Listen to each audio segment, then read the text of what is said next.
বাংলা বছরের শুরুতে ব্যবসায়ীদের আগের দেনা পাওনা শেষ করে নতুন খাতা খোলার রেওয়াজ বহু পুরনো, যা হালখাতা হিসেবেই পরিচিত। পহেলা বৈশাখ সামনে রেখে নোয়াখালীতে বেড়েছে বিভিন্ন আকারের খাতার বেচা বিক্রি। অবশ্য ডিজিটাল লেনদেনের যুগে হালখাতার জৌলুস অনেকটাই বিবর্ণ। ক্রেতা বিক্রেতার সম্পর্কের মেলবন্ধন টিকিয়ে রাখতে এখনও ঐতিহ্য ধরে রেখেছেন অনেক ব্যবসায়ী। ইউরোপ, এশিয়া, আমেরিকা, যেখানে যাই বিশ্বের ১৪৫টি দেশে আজ ফ্রুটো পাই। বাংলা নতুন বছরের আগমনী বার্তা নিয়ে দুয়ারে করা নাড়ছে পহেলা বৈশাখ। ব্যবসায়ীদের বহুদিনের ঐতিহ্য হালখাতা উৎসবকে ঘিরে সরগরম নোয়াখালীর বাণিজ্যিক কেন্দ্র চৌমুহনী বাজার। নতুন খাতা সাজানো আর বিক্রি বার্তায় ব্যস্ত সময় পার করছেন ব্যবসায়ীরা।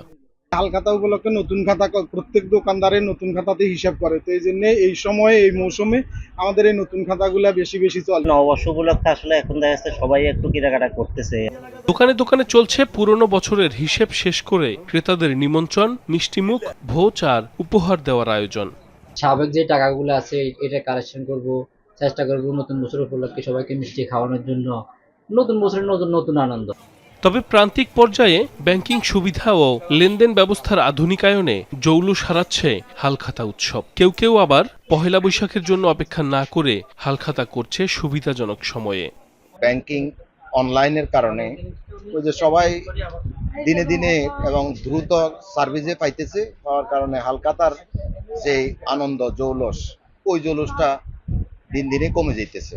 ব্যবসায়ীরা বলছেন, দীর্ঘদিনের ঐতিহ্য, সংস্কৃতি আর ক্রেতা বিক্রেতার সম্পর্ক উন্নয়নে হালখাতার রীতি ধরে রেখেছেন তারা। এখন হালখাতা তো ওইভাবে কালেকশন হয় না, কিন্তু আমাদের জাতিগত ঐতিহ্যের কারণে, সংস্কৃতির একটা অংশের কারণে আমরা এই হালখাতাটা করি, আর আমাদের সাথে কাস্টমারদের সাথে একটা রিলেশনশিপ তৈরি হয়। চৌমুহনী বাজারে ৪,০০০ ব্যবসা প্রতিষ্ঠান আছে। প্রতিদিন লেনদেন হয় প্রায় ১৫০ কোটি টাকা। সাইফ আহমেদ, যমুনা নিউজ।